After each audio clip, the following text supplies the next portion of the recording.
In 2025, choosing which car to buy has become a maze. Diesel is being demonized. LPG seems to have vanished from dealerships, and opinions on hybrids vary wildly depending on who you ask. Electric vehicles are marketed as the inevitable future, yet charging stations are scarce. They say diesel is dead, but the roads are still full of them. Meanwhile, you're the one paying for fuel, maintenance, and perhaps for a car that no one will want in 3 years. But today, we're not talking about opinions. We're talking about numbers.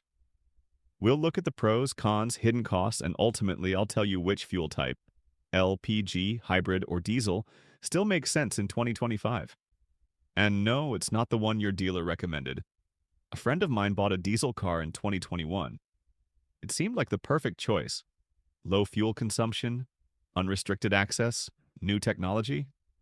They told him, "This diesel will last for years, you can go anywhere." But today, the situation is very different. We'll discuss that shortly. Before choosing between diesel, LPG, or hybrid, there's one thing you need to know. Maintaining a car today is more expensive than ever.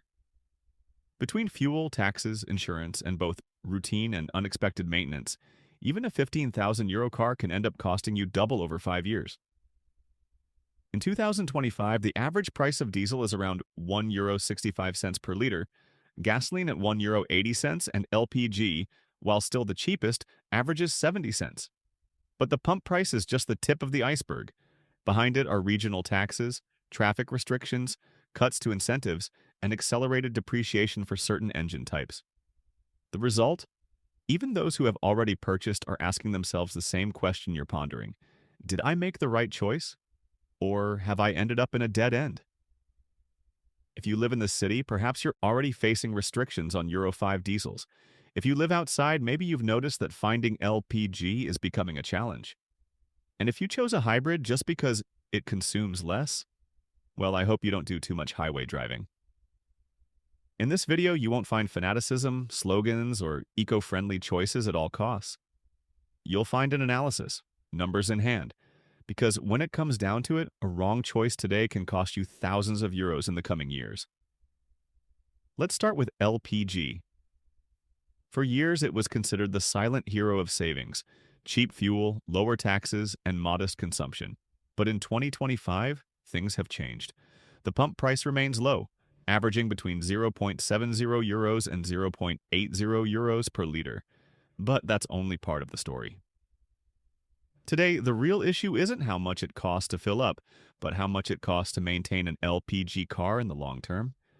The tanks need to be replaced every 10 years, costing up to €500. The system requires more frequent maintenance, and if something breaks, like the injectors or the regulator, the bill can quickly rise.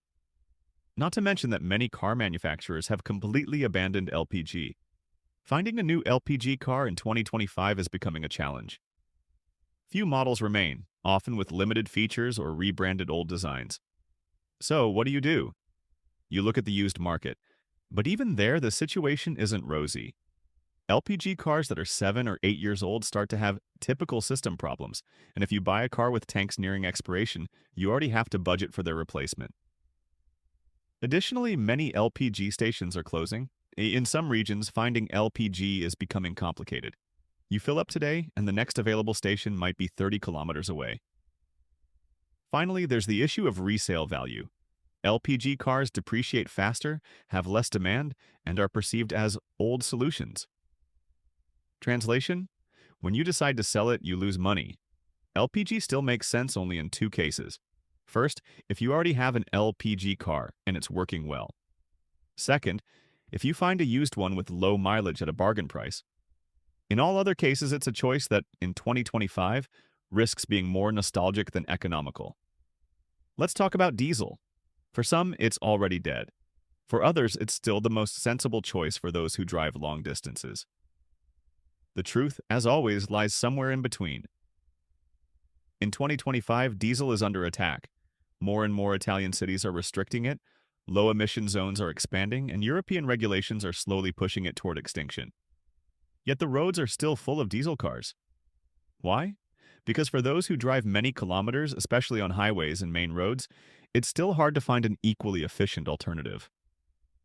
The real-world fuel consumption of a modern Euro 6D temp diesel is hard to beat. And let's be clear, if you drive 25,000 kilometers a year, a diesel engine can save you up to 800 euros a year in fuel compared to a gasoline or hybrid car. But the savings end there, because then the problems begin. First of all, maintenance. Particulate filters, EGR valves, AdBlue additive, all necessary to make a naturally dirty engine cleaner. If you neglect maintenance or use the car only in the city, the particulate filter clogs, and you find yourself at the mechanic with warning lights on and repair bills in the hundreds of euros. Then there's the risk of accelerated depreciation. Diesel is under scrutiny, and each passing year makes it harder to resell. Insurance companies often penalize it with higher premiums, and some regions have started introducing local restrictions, even for Euro 5 and Euro 6 models. Diesel isn't a wrong choice, but it's a delicate one. It still makes sense only for those who drive many extra urban kilometers, take long trips, and can rely on regular maintenance.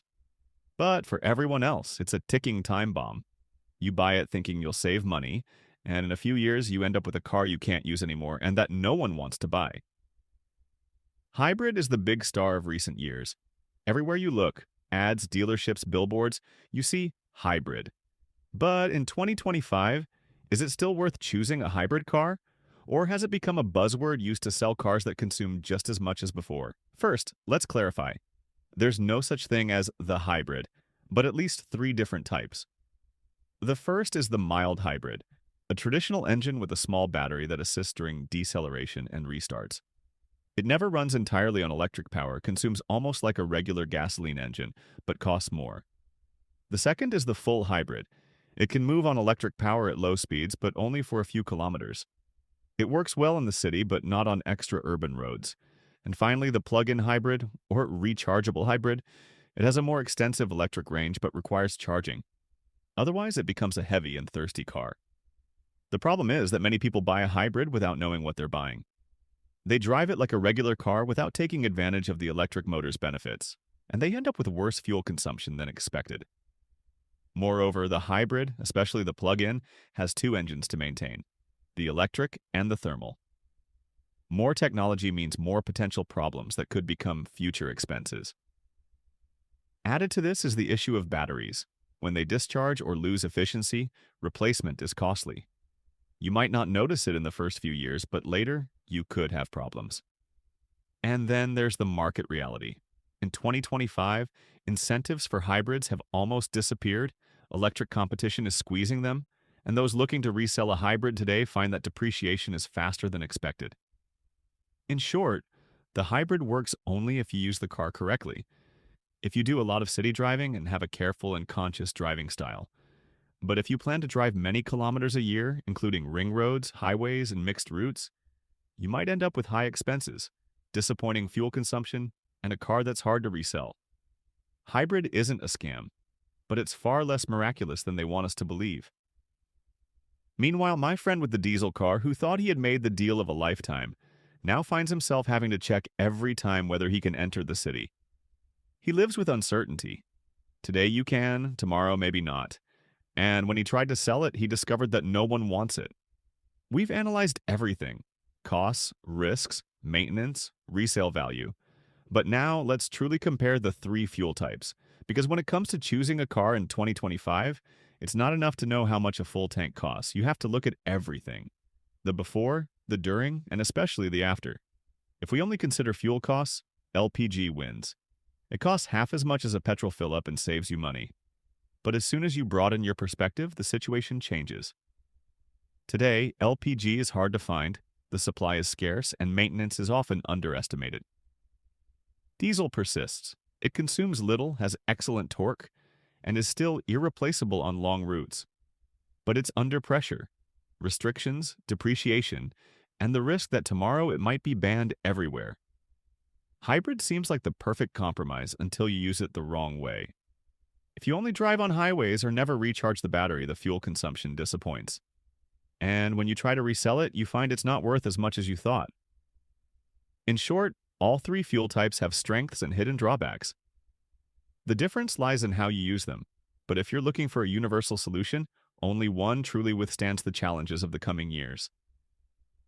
If I had to choose a new or used car today based on the data we've just seen, I would choose with a single criterion: how I actually use it each week. For example, I make many out-of-town trips. I don't drive 40,000 kilometers a year, but neither do I only drive in the city. And I need freedom to be able to leave, travel, do 200 kilometers without worrying about finding a charging station or entering a restricted traffic zone. For this reason, if I had to make a rational purchase today, I would probably opt for a full hybrid, but only if it's a truly tested model with a guaranteed battery and reliable service. Not because it's perfect, but because it's still accepted everywhere today, has low consumption in the city, and isn't yet penalized. If I drove more than 25,000 kilometers a year, I would probably consider a well-maintained Euro 6D temp diesel in the mid to high range, because the long-term savings could offset the depreciation risks.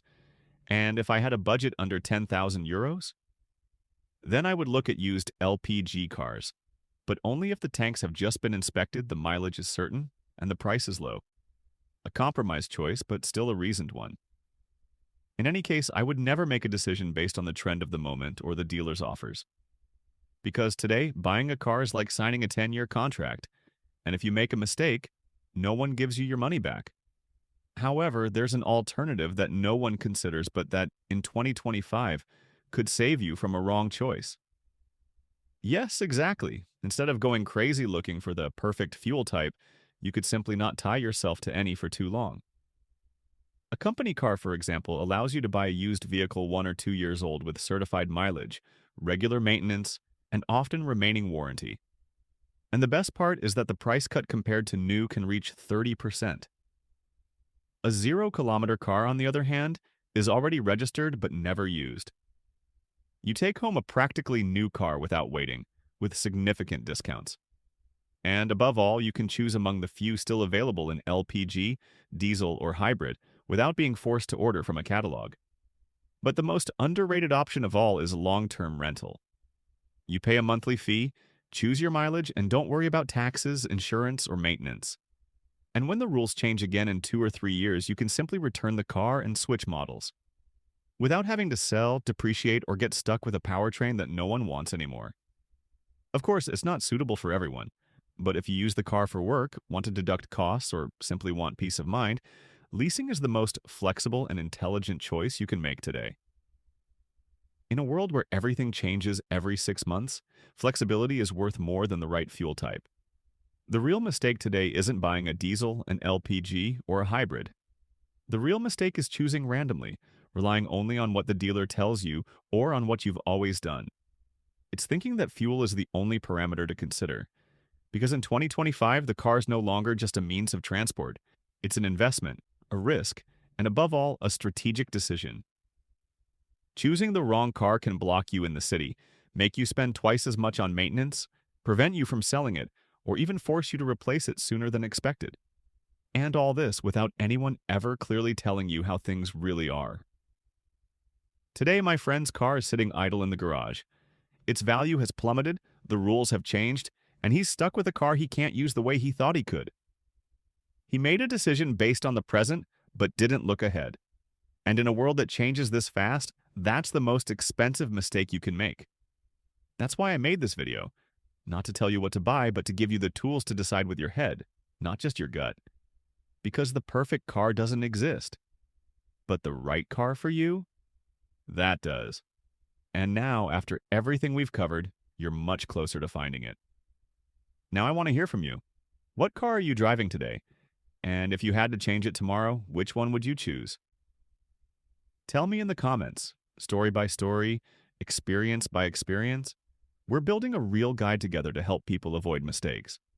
And if this video helped you, don't forget to subscribe to the channel. Every week, we break down the market, debunk the myths, and help you truly save money. Because this isn't about trends, this is about smart decisions. See you in the next video.